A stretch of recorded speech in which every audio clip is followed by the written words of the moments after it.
Bago tayo magpatuloy, huwag kalimutang mag-subscribe sa aking channel.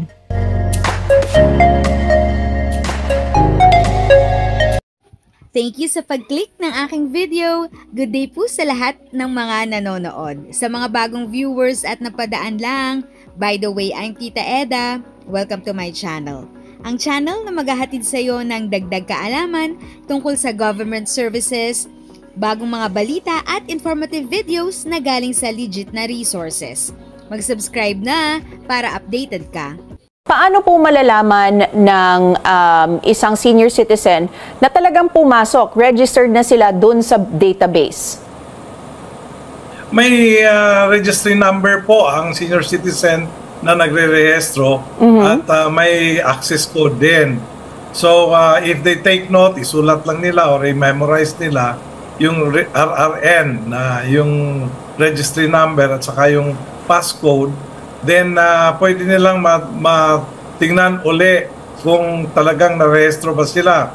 Or if not, ang isang alternative, Ms. Mencho, is isulat nila ang pangalan nila at ang kanilang birth date. Okay. At malalaman din nila kung talagang narehistro ba sila. Okay, pero para sa mga nagparehistro pero may gustong palitang detalye, paano po ang dapat gawin?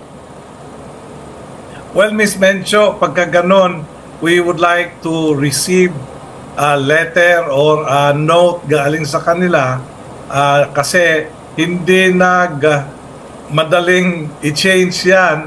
Kailangan talaga ng authority ng may-ari kung kailangan na i-change. And that is why once na ipasok na nila, dapat before ipasok, kailangan klaro yung isusulat nila. At once na ipasok na nila, hindi na po madaling i-change.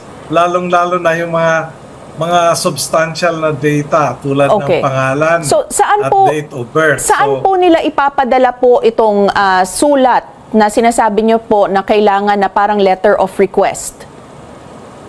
Pwede pong sa link natin sa ncsc.gov.ph or pwede rin sa ating email ph.ncsc@gmail.com.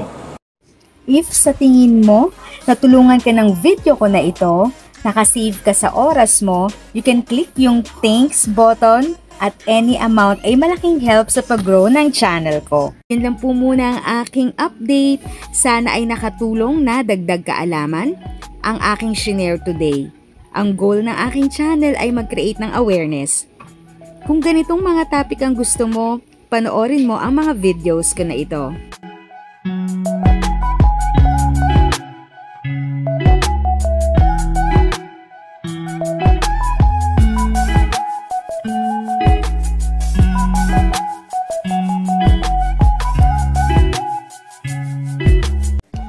Thanks for watching! Kung may kapamilya, kaibigan o kakilala sa tingin mo ay magiging interesado sa video, please share or tag sila sa comment section. At syempre, if nagustuhan mo ang video, i-like mo na ito at subscribe ka na din. As always, feel free to write your questions, comments, and opinions respectfully. And continue to be a blessing and stay safe!